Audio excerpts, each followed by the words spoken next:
아, 왜 저런 식으로 특약을 적었을까? 저렇게 특약 적으면 나중에 100% 문제 생기는데, 아마 대부분은 혼자 고민해서 적었거나 아니면 몇몇 중개사분들께서 특약을 좀 꼼꼼하게 확인하지 않고 적은 경우들이 대부분인 것 같아요. 우리 주변에 특약 한 줄 잘못 적어도 수천만 원 날리는 경우가 진짜 많아요. 그래서 오늘은 제가 전세 계약할 때 반드시 필요한 특약 5가지를 설명해 드릴 건데요. 첫 번째는, 근데 특약 좋은 집주인 만날 때나 통하는 거고 사기꾼 만나면 의미 없는 거 아니에요?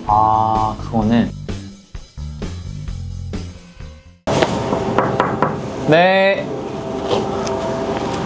대표님 계셨어요? 대표님 안녕하세요. 뭐 하고 계셨어요, 대표님?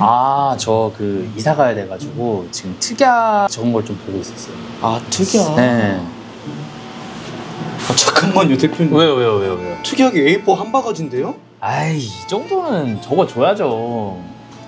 뭔 소리 하는 거야. 세상에. 장난 그만 치세요. 농담이시죠? 장난이에요, 장난. 네. 저 진지하게 오늘 전세 계약할 때 특약을 어떻게 써야 하고 어떤 특약이 중요한지 좀 알려주세요. 영상 좀 찍으려고요. 그러면 특약 작성법이랑 특약 작성 시에 간단한 팁을 좀 알려드리도록 할게요. 바로 가시죠. 첫 번째 질문이 있는데요. 네. 특약은 무엇이고 왜 쓰는 거예요? 특약은 우리 집주인이랑 맺는 약속이라고 보시면 돼요. 우리가 약속을 말로만 주고받으면 서로 다르게 기억할 수도 있고 까먹어서 오해가 생길 수도 있잖아요. 그래서 계약서에 우리의 약속을 적어서 나중에 문제가 생겨도 서로 확인하려고 하는 거라고 보시면 됩니다. 그러면은 궁금한 게 특약은 법적으로 보호를 받을 수 있는 건가요? 그럼요. 다만 이제 몇 가지 조건이 있는데, 일단 첫 번째로는 집주인이랑 내가 서로 합의한 내용이어야 되고요. 두 번째는 법을 어기지 않는 범위 내에서 작성을 해야 돼요. 그리고 모호한 규정이 없게 가급적이면 구체적으로 작성을 해야 됩니다. 그런데 사람들이 좋은 집주인이 만날 때나 특약이 통하는 거고 사기꾼을 만나면 의미가 없다는데요? 근데 사실 맞는 말이에요. 그래서 일반적으로 좋은 분들이 특약도 잘 지키긴 하는데, 반대로 나쁜 사람들, 예를 들면 사기꾼을 만났을 때야말로 사실 특약이 제일 중요하긴 해요. 왜냐면 특약이 적혀 있어야 법적으로 보호받을 근거라도 생기니까. 예를 들어 만약에 내가 사기를 당했다, 아니면 특약을 안 지켰다, 그럴 때 내가 법적인 근거로 내세워서 손해배상을 청구하거나 보증금을 물려받을 수 있겠죠. 그럼 대표님, 계약할 때 꼭 넣어야 할 특약 알려주실 수 있을까요? 그러면 요즘 전세 관련된 이슈 많으니까 제가 전세 계약할 때 꼭 넣어야 될 특약 몇 가지를 알려드리도록 할게요.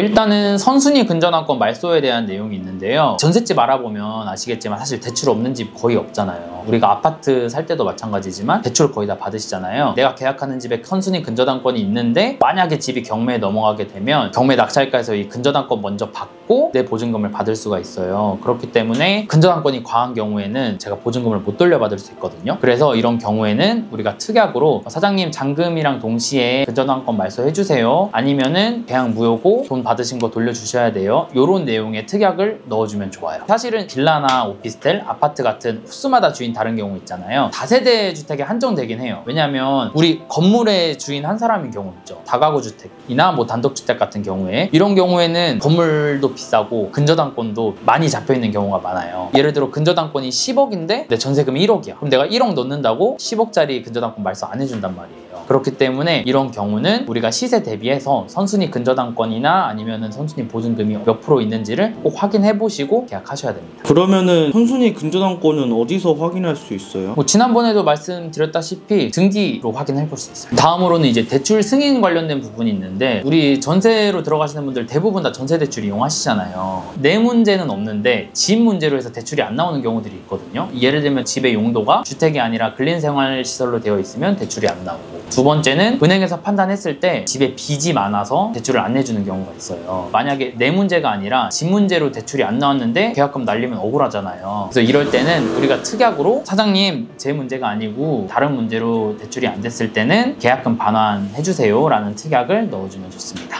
그러면 전세 대출이 가능한 집인지 확인할 수 있는 방법은 어떤 게 있어요? 아까 말씀드린 대로 예를 들면 용도가 근린생활시설이다, 이렇게 명확한 거는 안 된다, 명확하게 나오기 때문에 알기 쉬운데, 그 두 번째 케이스처럼 집이 빚이 많다 적다를 판단하는 건 은행 지점 대량이에요. 전세 대출 받아보신 분들은 아시겠지만 똑같은 은행인데 어느 지점에서는 대출이 나오는데 또 어느 지점에서는 대출이 안 나오거든요. 그렇기 때문에 요거는 사실 발품을 좀 많이 파셔야 됩니다. 발품이란 건 여러 은행에 가서 대출 승인이 나는지 물어보는 거예요? 그쵸. 여러 은행을 다녀보는 게 좋아요. 다음으로는 등기부등본 유지에 관한 부분인데요. 우리 전입신고랑 확정일자가 임차인 보증금 지켜주는 중요한 장치인 건 다들 아시잖아요. 그런데 웃긴 게 전입신고를 하게 되면 효력이 바로 생기는 게 아니라 그 다음날 2길 00시에 효력이 발생하거든요. 그래서 내가 전입신고를 한 날에 임대인이 만약에 대출을 받게 되면 나중에 집이 경매에 넘어갔을 때 임대인이 대출받은 근저당권 먼저 배당을 받고 제 보증금을 받을 수가 있어요. 그래서 근저당이 과한 경우에는 제가 보증금을 못 돌려받을 수도 있는 거예요. 그래서 이런 경우에는 우리가 특약으로 사장님 전입신고 효력 발생하는 때까지 대출이나 이런 거 받지 마세요 라는 내용의 특약을 넣어주면 좋습니다.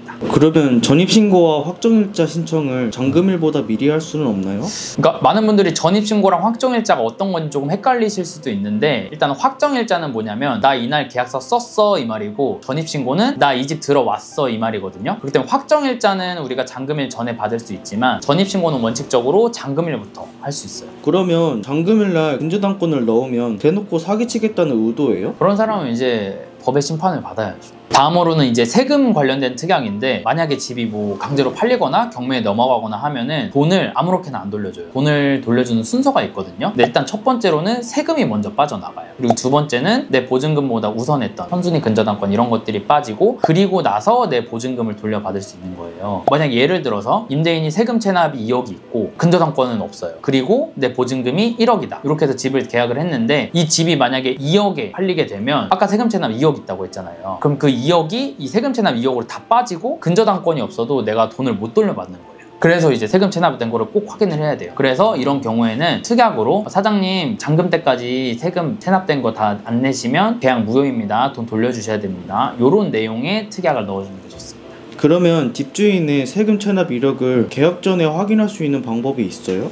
만약에 보증금이 1,000만 원이 넘는다고 하면 주민센터 가면 임대인 동의 없이도 임대인한테 세금 체납된 게 있는지 이런 것들 확인하실 수 있어요. 다음으로는 이제 보증금 반환에 대한 부분인데, 가장 이상적인 형태는 집주인이 좀 계약이 끝나는 세입자한테 보증금을 제때 돌려줄 수 있도록 재정적인 여유가 있는 게 제일 좋은데, 현실적으로는 좀 그렇지 못한 경우들이 있어요. 그래서 예를 들면은 나 지금 돈이 없다, 배째라 이런 사람도 있고, 아니면 뭐 다음 사람이 들어와야 돈을 줄 수 있다 이런 분들도 있는데, 이런 경우에 사실 임차인 입장에서는 갑자기 이래버리면 금전적인 이슈로 인해서 뭐 이사 일정에 차질들이 있잖아요. 그래서 특약으로 사장님 우리 계약 끝나는 날 돈 돌려주셔야 돼요. 만약에 돈 안 돌려주시면 이러이러한 페널티 발생합니다. 이런 내용을 특약으로 좀 남겨주시는 게 좋아요. 그러면 유튜브 댓글에서 사람들이 궁금해할 만한 내용들을 찾아왔는데 네네. 몇 가지 질문 드려보겠습니다. 네. 특약 말고 문자로 약속을 한 건 법적으로 효과가 있나요? 사실 좀 힘들어요. 예를 들면은 우리가 친구랑 문자로 내일까지 돈 갚을게 했는데 안 갚았다고 해서 뭐 강제로 이행시키거나 이러기 사실 좀 어렵잖아요. 근데 특약으로 작성하게 되면 계약서에 명시가 되어 있기 때문에 강력한 증거가 되거든요. 그래서 뭐 이런 부분들은 반드시 특약으로 좀 명시를 해놓는 게 좋습니다. 그런데 이 모든 특약을 넣으려고 하면 다른 곳 알아보라고 한대요. 그러니까 이게 제가 봤을 때 약간 소개팅이랑 비슷한 것 같아요. 예를 들면은 우리 소개팅 나갔을 때 PD님 소개팅 나갔어요. 네네. 근데 막 저는 침묵 이런 거 싫어서 뭐 10초 이상 침묵 없게 해주시고요. 뭐 목소리 시끄러운 거 싫으니까 60데시벨 넘지 않게 해주세요. 막 이래요. 뭐 어때요? 싫어요. 싫죠? 네. 사실 만약에 나였잖아? 그러면 오늘 나가리네.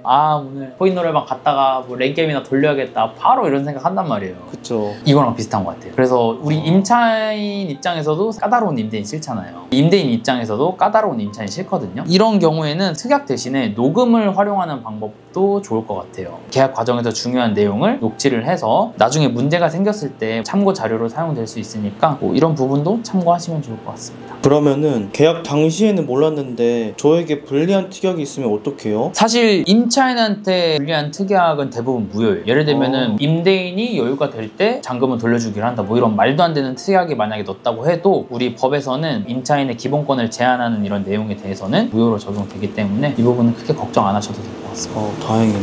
그러면은 특약사항은 많이 적을수록 좋은가요?